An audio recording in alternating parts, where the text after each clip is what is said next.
Astaghfirullah. Bismillahirrahmanirrahim. Assalamualaikum warahmatullahi wabarakatuh.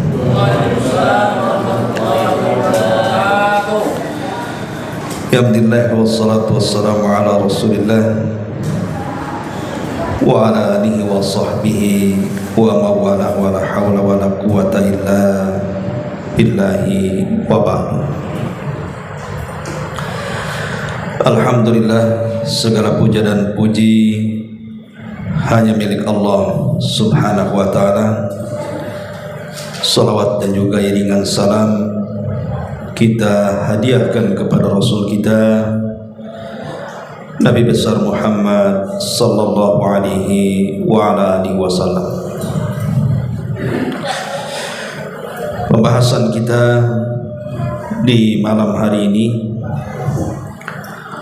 sebagaimana yang sudah kita sepakati, kita akan membahas tentang silsilah tafsir dari surah-surah pendek dalam juz amma.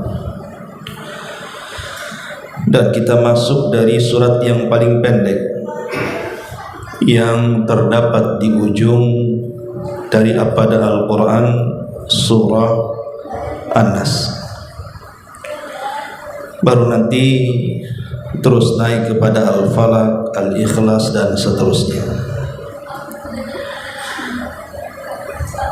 Bagus juga memilih tema membahas surah-surah pendek dalam juz amma, karena surat-surat pendek dalam juz amma itu umumnya kita hafal dan biasa kita baca dalam solat-solat kita,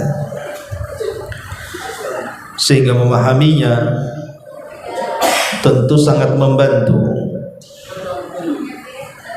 bacaan-bacaan solat yang kita baca. Karena bagaimanapun kalau kita memahami isi surat yang kita baca dalam solat, itu salah satu penambah kekhusyuan solat kita, sehingga kita tidak disibukkan dengan perkara yang lainnya.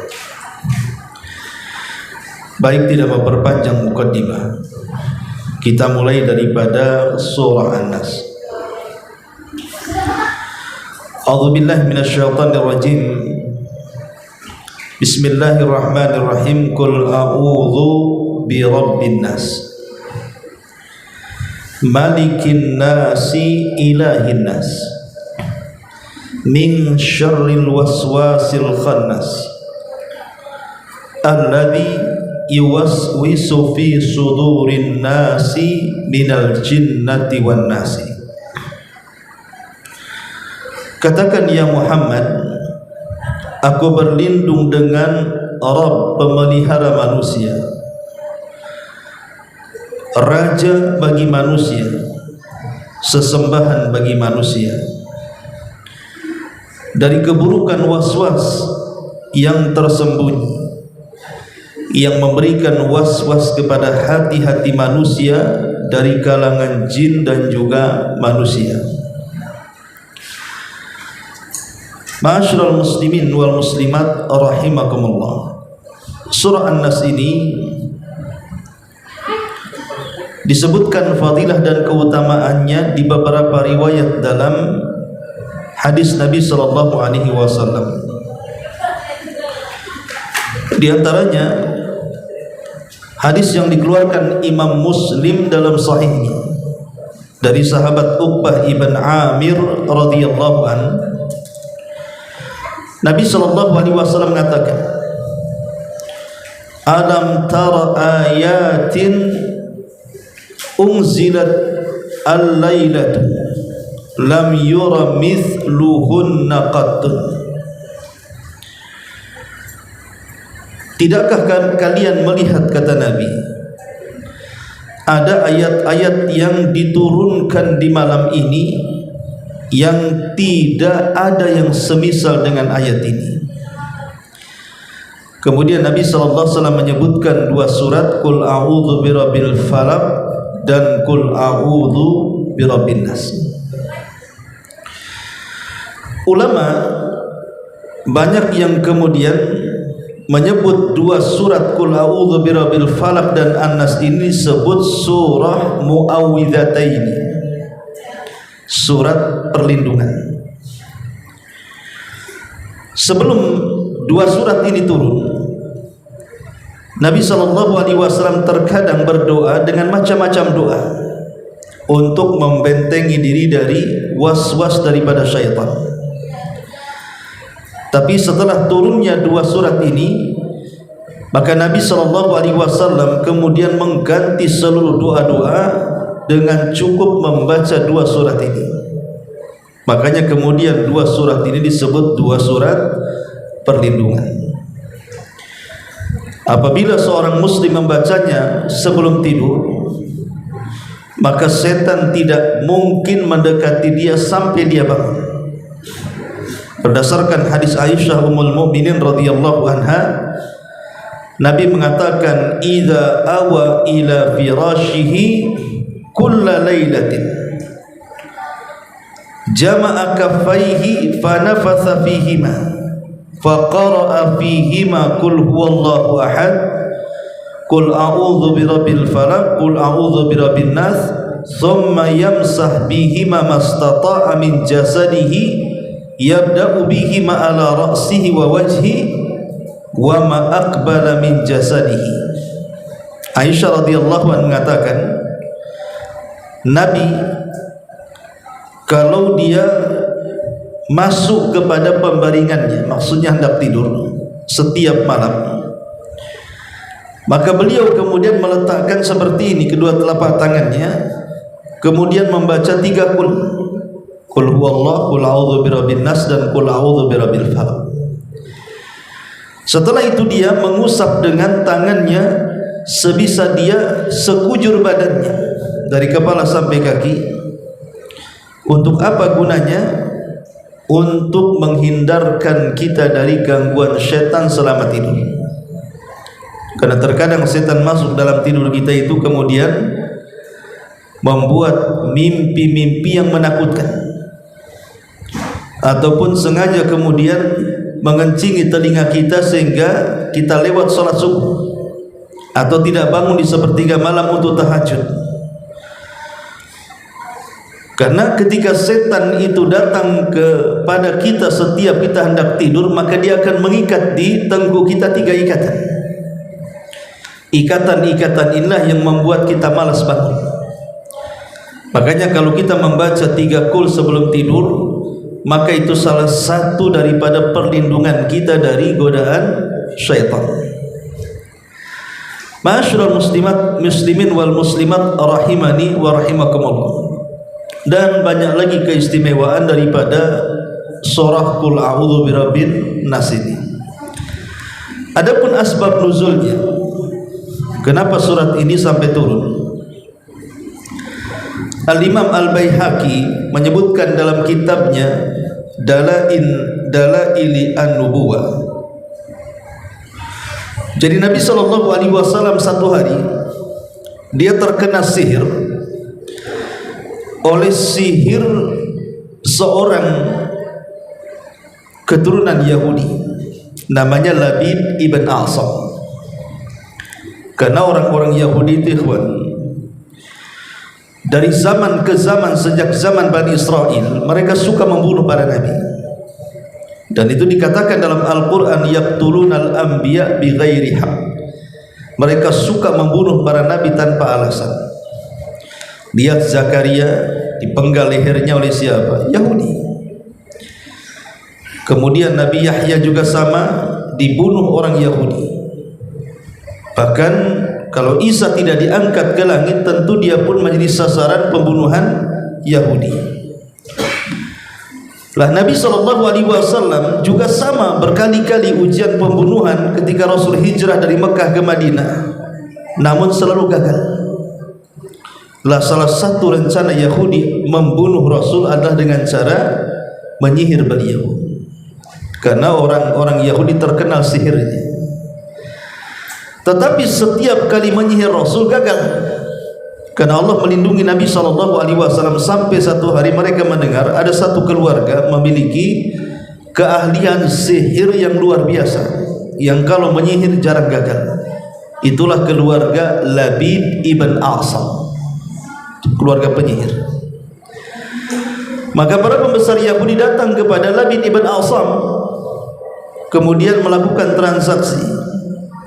Mereka siap membayar sekian dan sekian kalau Labid ibn A'sam dan keluarganya bisa menyihir Nabi. Setelah disepakati, maka Labid ibn A'sam kemudian menyuruh putri-putrinya untuk mencuri buhul.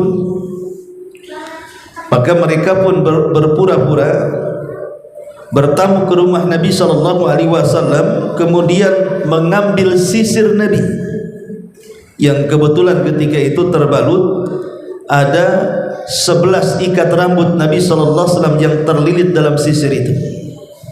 Itulah yang dijadikan buhulnya. Setelah berhasil kemudian mengambil sisir dengan rambut Nabi SAW, maka kemudian oleh Labid ibn A'sam buhul itu diletakkan di sebuah sumur namanya Ranunah. Sumur Ranunah. Sumur itu masih ada. Bahkan oleh warga Madinah, sumur itu kemudian dipagari sampai sekarang. Jadi mereka mengatakan itu sumur angker karena disitulah Rasulullah SAW disihir dengan meletakkan buhul di sumur itu. Sampai sekarang ada sumurnya. Jadi Labid ibn A'sam meletakkan sisir sebagai buhul atau rambut-rambut Rasul yang terlilit dalam sisir itu sebagai buhul diletakkan di sumur Ranunah itu.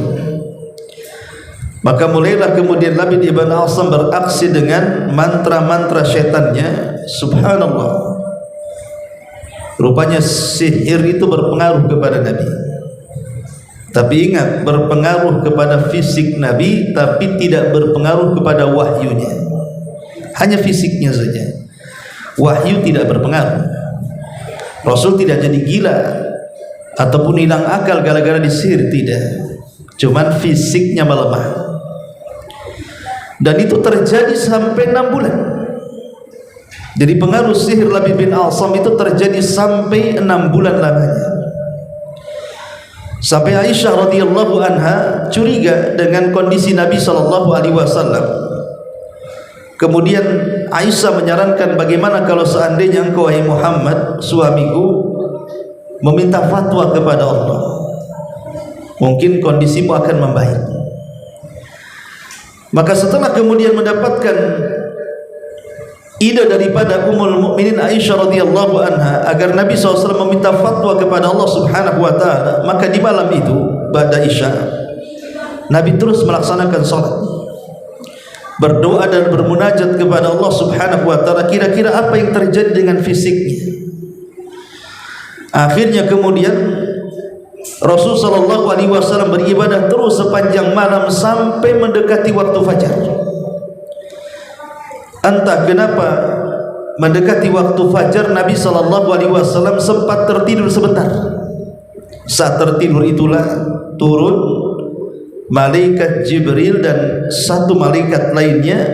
Kemudian Jibril duduk di sebelah kepalanya dan satu malaikat duduk di sebelah kakinya. Kemudian Jibril bertanya kepada malaikat yang bersamanya, ada apa dengan Muhammad ini? Maka malaikat yang di sampingnya mengatakan, innahu madbub, sesungguhnya dia telah terkena sihir. Kemudian Jibril mengatakan, man saharahu, siapa yang berani mensihirnya? Maka malaikat satu ini mengatakan, Labid ibnu A'sam. Dia adalah Labid ibn A'sam, seorang keturunan Bani Zuraik yang kemudian meletakkan loyalitasnya kepada bangsa Yahudi. Kemudian Jibril mengatakan, di mana letak buhulnya? Maka malaikat ini mengatakan, fi bi'ri Ranunah, diletakkan di sumur Ranunah. Kemudian setelah itu Jibril kemudian membacakan surah Mu'awwidhataini, Qul a'udzu birabbin nas dan Qul a'udzu birabbil falaq, sebagai ruqyah untuk meruqyah Nabi. Dan itulah di antara sebab turun Qul a'udzu birabbin nas dan Qul a'udzu birabbil falaq. karena tersihirnya Nabi. Turun ayat ini. Sekaligus kemudian dibacakan malaikat Jibril sebagai ruqyah. Maka setelah kemudian Jibril meruqyah Nabi SAW dengan 2 surat ini, keajaiban pun datang. Tiba-tiba terlepaslah sihir Nabi SAW dan Rasul pun kembali bugar kembali, sehat kembali, seolah-olah tidak terkena apa-apa. Maka setelah kemudian terlepas sihir Nabi SAW keesokan harinya, Nabi SAW ingin menghancurkan buhulnya, karena bagaimanapun sihir itu tidak akan bertahan lama kalau buhulnya tidak dihancurkan. Maka Rasul mengajak Ali bin Abi Thalib radhiyallahu anhu untuk mengambil buhulnya. Ketika sampai di sumur Luna, maka sumur itu sangat menakutkan, karena airnya berubah seperti warna darah, dan di dalamnya seolah-olah ada kepala-kepala yang menakutkan seperti kepala-kepala setan. Maka tatkala Ali hendak turun mengambil sisir itu sebagai buhulnya, Rasul melarang. Dikhawatirkan kalau seandainya buhulnya dikeluarkan dari sumur akan menyebar keburukan di daratan. Kata Rasul, sebaiknya ditimbun saja. Maka sumur itu akhirnya ditimbun, dan sampai hari ini ada. Setelah sumur itu ditimbun, maka betul-betul enyahlah sihir yang menyihir Nabi sallallahu alaihi wasallam. Di sini pelajaran bahwa kalau seseorang terkena sihir, berarti dia harus mencari siapa? Buhulnya dulu. Buhul ini kan macam-macam, tapi ingat, buhul itu biasanya diambil dari orang yang akan disihir, entah pakaiannya, entah mungkin sebagian anggota badannya, rambutnya, kukunya, dan begitu seterusnya. Kemudian dengan itulah mereka menyihirnya. Makanya di zaman dulu, kalau kita melihat orang yang hendak menyihir itu, biasanya dukun-dukun meminta apa? Minta foto kan? Foto orang yang akan disihir. Celakanya di zaman dulu itu kan fotonya hitam putih. Kadang-kadang buram lagi ya. Kadang-kadang salah ngambil, yang mau disihir anaknya kena ibunya. Karena salah ambil foto kan itu ya. Zaman dulu kan hitam putih, buram gitu. Tapi di zaman sekarang kalau ambil foto lebih mudah, nggak usah nyuri ke rumahnya, tengok aja di IG-nya, di Facebook-nya, semua foto dia. Baik, itu diantara sebab turun daripada Qul a'udzu birabbin nas. Jadi itu disebabkan karena tersihirnya Nabi sallallahu alaihi wasallam. Baik, kita masuk pada ayatnya. Di sini Allah Subhanahu wa taala mengatakan, "Qul a'udzu birabbin nas." Katakan ya Muhammad, aku berlindung dengan Rabb manusia. Di dalam ayat ini Allah Subhanahu wa taala mengajarkan kepada kita agar kita bertawassul dengan nama-nama Allah Subhanahu wa taala. Salah satu nama Allah Subhanahu wa taala adalah Ar-Rabb. Rabb itu satu di antara 99 nama Allah yang indah. Dari sinilah lahir istilah tauhid rububiyah, diambil dari kalimat Rabb. Dan kalimat Rabb itu mencakup 3 makna. Pertama, Allah Subhanahu wa taala zat yang menciptakan. Yang kedua, Allah Subhanahu wa taala zat yang menguasai. Dan yang ketiga, Allah Subhanahu wa taala zat yang mengatur. Jadi kalau ada kalimat Rabb, yang ada di benak kita bahwa tidak ada pencipta kecuali Allah, tidak ada penguasa kecuali Allah, tidak ada pengatur kecuali Allah Subhanahu wa taala. Ketika kita meyakini Allah Maha menciptakan, Maha menguasai, dan Maha mengatur, berarti kita telah mengimani nama Allah Ar-Rabb. Itu makna Rabb. Rabbun nas artinya yang menciptakan manusia, yang menguasai manusia, yang mengatur manusia. Kita berlindung dari Rabb yang telah memelihara manusia. Kemudian Allah mengatakan qul a'udzu birabbin nas, malikin nas, raja manusia. Malikin nas, raja manusia. Dari sini tertanam sifat al-khaufu, perasaan takut kita kepada Allah Subhanahu wa taala. Karena kita ini hanya hambanya. Di hadapan raja kita harus takut kepadanya. Karena dia adalah raja manusia, maka tertanam sifat takut dalam hati kita. Saat kehancuran alam semesta, kita tahu bahwa antara tiupan pertama dengan kedua itu jaraknya 40. Bisa 40 bulan, bisa 40 tahun, bisa 40 hari, wallahu alam. Yang jelas 40. Lah saat trompet pertama ke kedua itulah tengah-tengahnya terjadi kehancuran alam semesta. Disitulah bumi digoncangkan, kemudian gunung dicabut, diterbangkan, kemudian ditubruk-tubrukkan seperti kapas, kemudian air lautan ditumpahkan ke daratan, kemudian bintang dijatuh-jatuhkan, kemudian langit digulung, kemudian bulan dan matahari disatukan. Disitulah kehancuran. Dan Allah Subhanahu wa taala binasakan semua makhluk yang berakal, mulai daripada malaikat, jin dan manusia, sehingga tidak ada manusia, bahkan tidak ada alam semesta kecuali dihancurkannya. Saat kemudian tidak ada lagi makhluk kecuali hanya ada Khalik, sang pencipta, dan makhluk-makhluk yang dikecualikan untuk dihancurkan, maka Allah Subhanahu wa taala bertitah di situ dan mengatakan, aina mulukud dunya, di mana raja-raja dunia itu? Ainal mutakabbirun, mana orang-orang yang sombong itu? Ainal jabbarun, mana orang-orang yang congkak saat berkuasa itu? Mana Fir'aun, mana Namrud, mana raja-raja zalim? Allah tantang ketika itu, tapi tidak ada yang menjawab karena semua raja-raja sudah binasa. Bahkan jin dan malaikat pun dibinasakan Allah Subhanahu wa taala.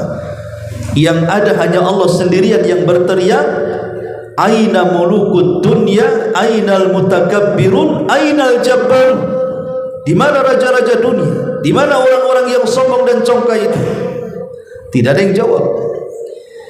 Maka ketika itu Allah Subhanahu wa taala menjawab pertanyaan dirinya sendiri dan mengatakan, anal malik, sayalah raja, sayalah raja, lillahil wahidil qahar, hanya kepunyaan Allah lah kekuasaan dan kekuatan.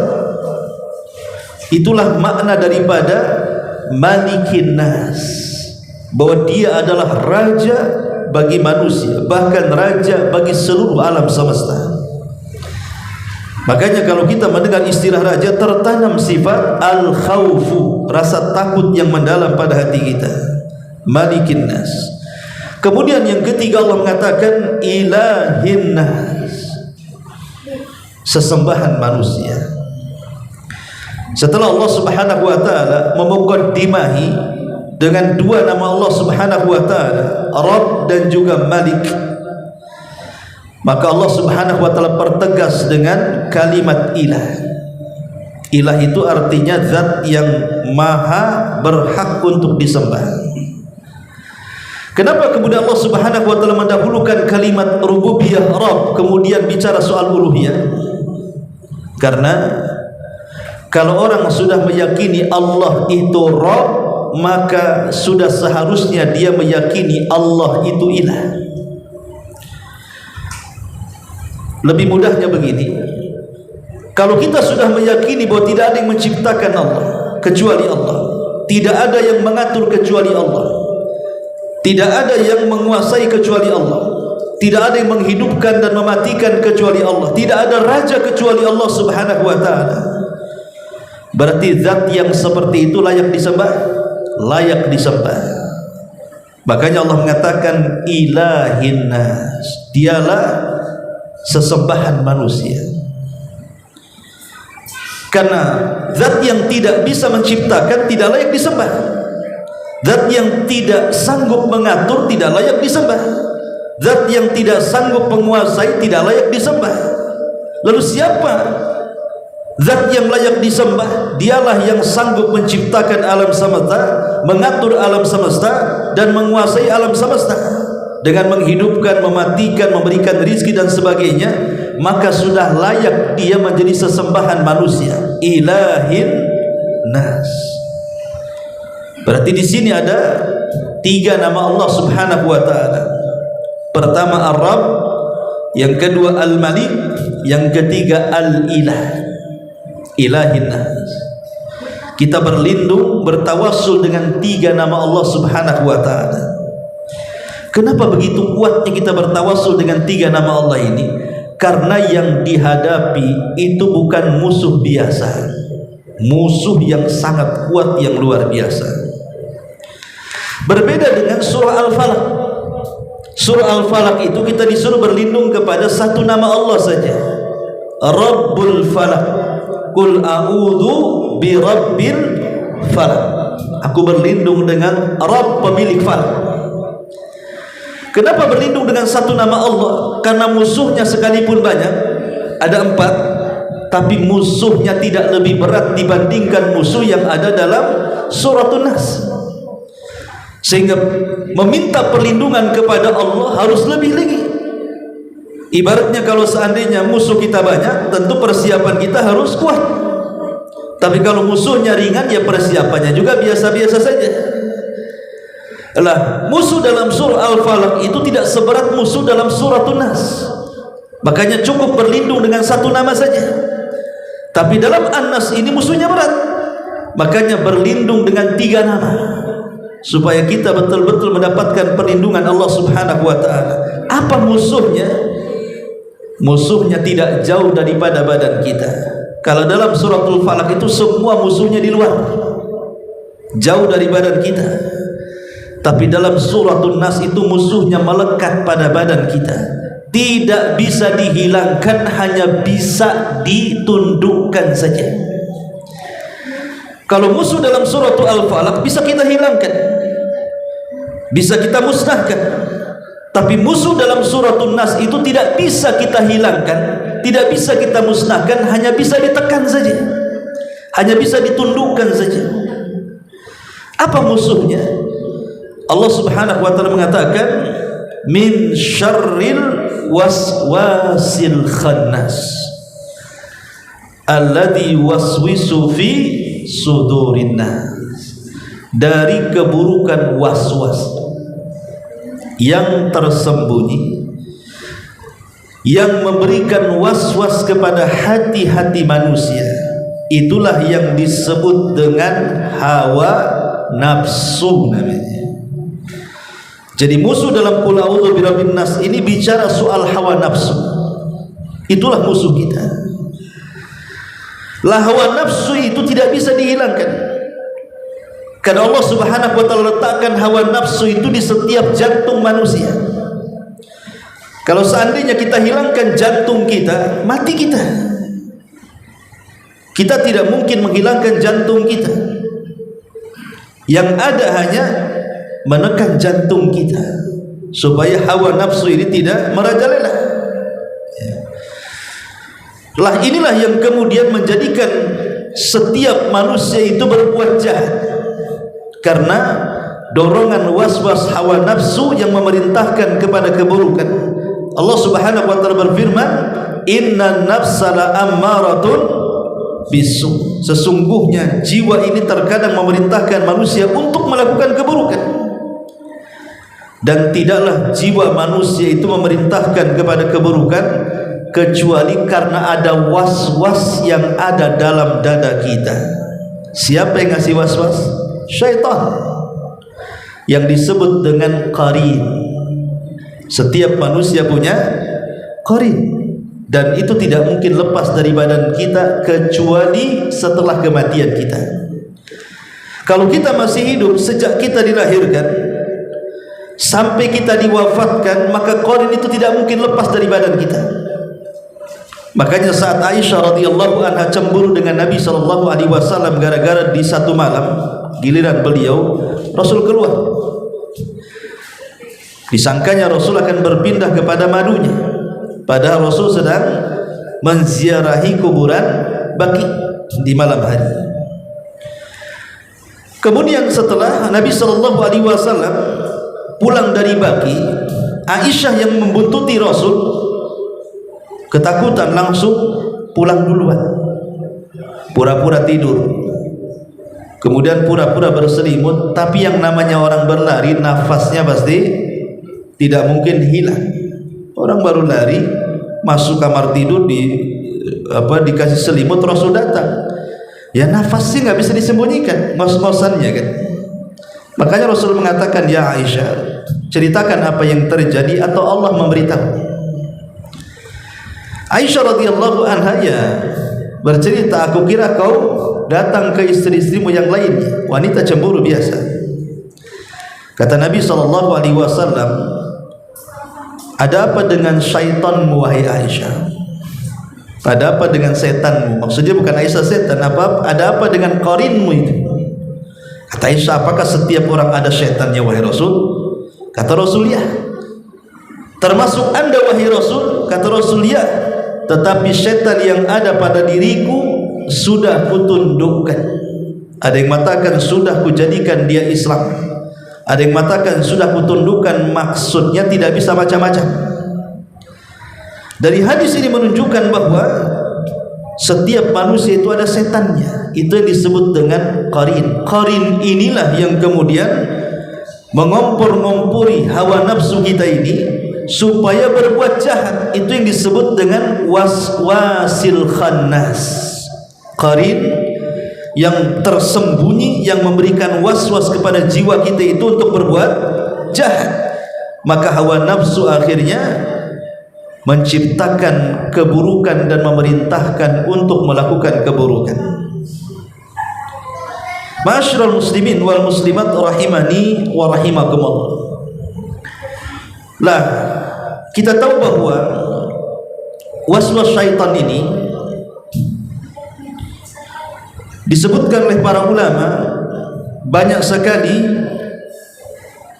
yang ditimbulkan dari waswas ini. Apa saja? Pertama, al-ghadab. Gara-gara waswas ini orang bisa marah tak terkendali. Kan ada orang marah tidak terkendali itu. Kadang-kadang kalau sudah marah mata melotot, urat leher kencang, suara memeki, kalimat yang keluar tidak terkontrol. Kadang-kadang yang diucapkan dia sendiri tidak tahu kenapa bisa keluar. Orang yang tidak pernah menyebut kalimat binatang saat marah, semua kebun binatang keluar. Orang yang tidak pernah menyebutkan kalimat kasar, laknat, rendah, saat marah bisa keluar semuanya. Kenapa bisa demikian coba saat marah? Karena dorongan was-was kuat. Makanya orang marah itu bisa melakukan apa saja. Terkadang bisa memukul, terkadang bisa menyakiti, terkadang bisa membunuh. Orang marah. Ini yang pertama. Kemudian yang kedua, asyab, karena kekenyangan. Hawa nafsu ini terkadang memberikan was-was kepada kita supaya kita kenyang. Makan banyak, minum banyak, tidur banyak. Supaya apa? Supaya malas untuk ibadah kepada Allah Azza wa Jalla. Orang yang kekenyangan, baik makanan dan minuman, itu mengakibatkan kemalasan kan itu. Akhirnya malas ibadah, bawaannya hanya ngantuk dan tidur. Itu semua adalah was-was dari arah kekenyangan. Makanya dalam Islam itu Rasulullah SAW menganjurkan agar kita berhenti sebelum kenyang dan makan tatkala lapar. Kemudian yang ketiga, al-ajal wa tarku at-ta'anni. Terkadang was-was ini masuk kepada perkara yang harusnya kita ini berhati-hati, kita kerjakan terburu-buru. Makanya ada istilah kata Nabi SAW, al-ajalatu minasyaitan. Tergesa-gesa itu bagian daripada syaitan. Tergesa-gesa. Jadi ada perkara-perkara yang harusnya tidak boleh tergesa-gesa, kita tergesa-gesa. Ini juga bagian daripada was-was. Kemudian yang keempat, al-israful jali fi hubbil mali. Terkadang was-was ini masuk pada perkara harta dengan cara al-israf berlebihan, dengan cara membelanjakan harta ini kepada yang diharamkan Allah Subhanahu wa taala, atau mungkin dibelanjakan kepada yang halal tetapi berlebihan. Membeli makanan yang cukup sebenarnya 2-3 orang, dia beli satu kampung, akhirnya enggak habis dibuat. Itu was-was daripada setan yang disebut dengan mubadir. Kemudian juga yang kelima, was-was ini masuk pada su'udzan, berburuk sangka kepada orang.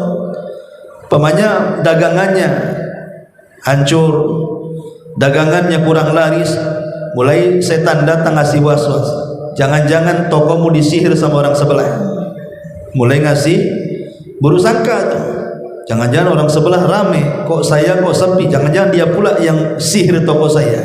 Dikasihnya kita ini zon yang tidak baik, berburuk sangka, atau mungkin kita sakit, jangan-jangan saya ini disihir.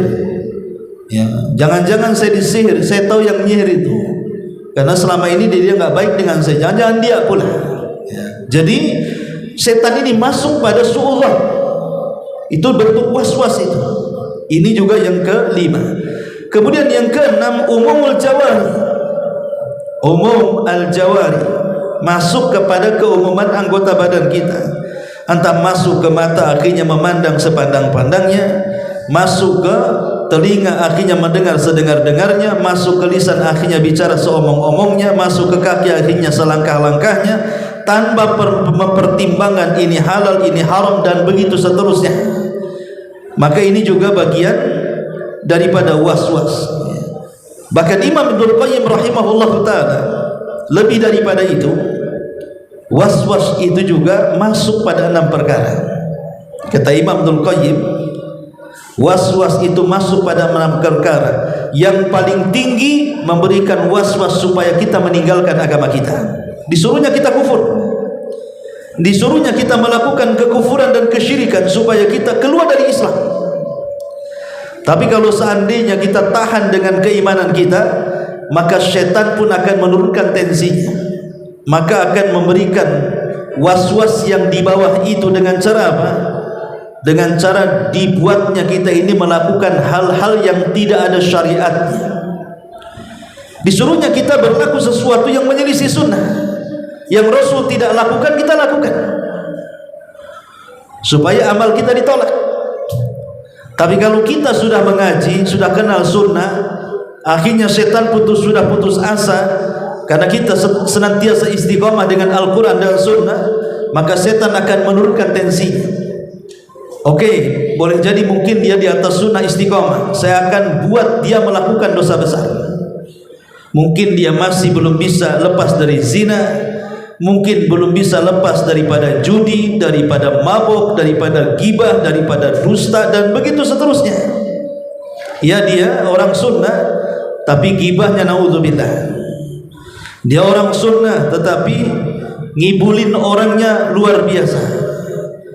Dia memang orang sunnah tapi pelitnya setengah setan umpamanya. Jadi masih melakukan dosa besar. Kalau juga tidak bisa digoda lewat dosa besar, maka disibukkan dengan perkara-perkara dosa kecil. Memandang aurat di handphone, memandang aurat di jalan-jalan, ya, mata kita tidak bisa ditundukkan, masih suka memandang aurat. Oh, orang ini warok betul-betul ghadul basar, menundukkan pandangan, maka tensi setan akan diturunkan dengan cara apa? Disibukkan dengan perkara mubah. Oh, orang ini tidak suka dosa. Baik, kalau dia tidak suka dosa, kita buat dia sibuk dengan perkara mubah. Dibuatnya dia nonton sepak bola semalam suntuk. Memang nonton sepak bola sih tidak ada masalah, perkara mubah. Tapi kalau disibukkan, akhirnya apa? Menghilangkan yang wajib, ngantuk subuhnya lewat subuh, ya kan? Perkara mubah jadi haram jadinya. Atau memang dia juga tidak suka menghambur-hamburkan waktunya, dia manfaatkan betul walaupun perkara mubah dia tidak suka, maka setan akan menurunkan tensinya, dibuatnya kita apa? mendahulukan perkara-perkara yang tidak afdol dan meninggalkan yang afdol. Kalau tidak bisa juga, maka setan akan mengerahkan seluruh kemampuannya bekerja sama dengan wali-walinya dari kalangan jin dan manusia. Bagaimana caranya kita mengikuti mereka? Itulah yang dikatakan minal jinnati wan nas. Ini yang terakhir. Setan akan berkolusi dengan jin dan dengan setan dari kalangan manusia supaya menggoda kita. Mungkin dari kalangan manusia dia menjadi teman-teman yang buruk, teman-teman yang jahat, akhirnya diutus menjadi teman kita. Yang tadinya kita istiqomah karena temannya teman buruk, akhirnya menjadi buruk. Jadi dibuatnya teman-teman itu yang jelek, atau mungkin dibuatkan dia berupa tetangga yang hasad dengan kita, yang dengki dengan kita, yang tidak suka dengan kita, sehingga dibuatnya kita bertengkar dengan tetangga. Atau dibuatnya oleh setan teman dagang kita, mungkin dia hasad dengan kita, tidak suka dengan kita, dibuatnya kita senantiasa dendam dengan teman kita. Jadi bagaimanapun setan akan bekerja sama dengan manusia untuk merusak kita dari sesama manusia atau dari kalangan jin. Itulah dengan cara memberikan was-was tadi. Makanya kenapa kemudian surah An-Nas ini menjelaskan kepada kita tentang bahayanya was-was daripada asyaitan. Adapun cara supaya kita terhindar daripada was-was, ya, bagaimana caranya? Yang pertama, tentunya agar kita terhindar daripada was-was syaitan, kita memperbanyak berlindung dari syaitan. Berlindung dari syaitan, isti'adzah billah. Perbanyak berlindung dari syaitan. Berlindung kepada Allah Subhanahu wa taala dari keburukan syaitan. Entah ketika kita makan, kita baca basmalah. Ketika masuk ke kamar mandi ada doanya. Keluar dari kamar mandi juga ada doanya. Sebelum tidur ada doanya. Ketika kita mendengar suara yang ringkikan, keledai ataupun suara anjing di malam hari, juga ada doanya berlindung kepada Allah. Ketika membaca Quran kita disuruh ta'awud. Ketika membaca iftitah salat juga kita disuruh ta'awud. Pokoknya di tempat-tempat yang kira-kira kita digoda oleh setan, ta'awud. Ini yang pertama. Kemudian yang kedua, berpegang teguh dengan Al-Quran dan Sunnah. Karena orang yang berpegang teguh dengan Al-Quran dan Sunnah, mereka lah yang bisa menghindar dari godaan dan waswas syaitan. Kemudian yang ketiga, al-ishtighal bi dzikri. Sibukkan dengan berzikir. Karena hanya berzikir kepada Allah Subhanahu wa taala, setan akan jauh. Apabila kita lupa dengan Allah, setan akan mendekat. Ketika kita dekat dengan Allah, maka setan akan menjauh. Dan zikir itu bisa menenangkan hati. Kemudian yang keempat, luzumul jamaatil muslimin. Senantiasa bergabung dengan jamaah kaum muslimin, dengan orang-orang yang seakidah, dengan orang-orang yang semanhaj dengan kita. Bergabung dengan teman-teman yang saleh, supaya kita terhindar dari gangguan setan. Karena kalau kita ingin istiqomah, ya harus punya lingkungan, teman-teman yang bagus. Tapi kalau tidak, teman-temannya tidak bagus, lambat laun kita akan ikut teman kita yang jahat. Maka itu penting, ya. Kemudian juga mukhalifatus syaitan, berusaha untuk menyelisihi tingkah laku syaitan. Seperti dalam sholat, kan ada beberapa duduk yang disebut duduk setan, ya. Tidur setan, muamalah setan, seperti menipu dan lain sebagainya. Pokoknya selisih syaitan. Yang tidak disukai oleh setan, yang disukai setan kita jangan suka. Ya, pokoknya yang disukai setan kita jangan suka. Yang disukai setan kita jangan suka. Yang tidak disukai setan kita harus suka. Ya, jadi kita harus senantiasa menyelisih setan. Kemudian juga at-taubatu wal istighfar, banyak-banyak tobat dan istighfar. Banyak-banyak tobat dan istighfar. Kemudian yang terakhir juga berusaha untuk mengikuti arahan-arahan Nabi SAW di dalam menghindari supaya dekatnya setan kepada kita. Inilah diantara perkara-perkara yang disebutkan oleh para ulama dari tafsir singkat surah An-Nas dan manfaatnya. Sampai di sini. Kalau ada yang bertanya silakan. Kalau tidak kita tutup. Iya. Ketika kita marah dan emosi, Ustaz, sejadi-jadinya, apa yang bisa membuat kita itu rendah? Iya, alhamdulillah. Pertama, kalau kita sedang emosi dengan emosi tingkat tinggi, maka pertama yang harus dilakukan pencegahan adalah isti'adzah, berlindung dari setan. Perbanyak ta'awudz. Astagfirullahaladzim, a'udzubillahi minasyaitonir rajim. Jadi itu yang pertama. Yang kedua, pindah posisi. Pindah posisi. Kalau kita marah sebelah situ, pindah ke sini. Atau kalau ruangannya sempit, ketika marahnya berdiri, duduk. Ketika marah duduk, berbaring. Ya. Atau kalau masih juga marah, ambil wudu. Kata Rasulullah SAW, karena marah itu dari setan. Marah itu dari setan, dan setan itu tercipta dari api, dan api itu hanya bisa padam dengan air. Maksudnya dengan wudu, maka berwudu. Kalau tidak bisa juga, maka sholat. Kalau tidak bisa juga, jalan. Tidak usah berhadapan dengan orang, tapi keluar. Kata Nabi, idza ghadiba ahadukum falyakhruj. Kalau salah seorang di antara kalian sedang marah, keluar. Tak marah dengan istrinya, marah dengan tetangganya, marah dengan hindari. Jangan ketemu dulu, keluar dulu sana. Cari angin bahasa kitanya ya. Sebagaimana Ali radhiyallahu anhu pernah marah dengan istrinya Fatimah, dia keluar dari rumah kemudian tidur di masjid. Jadi itu diantara langkah-langkah yang disebutkan oleh para ulama untuk meredam marah. Kalau semua langkah juga sudah ditempuh kok masih juga marah, ya dasar pemarah itu. Bisa itu tabiat. Harus dirubah ya. Wallahu a'lam. Ya. Yang lain?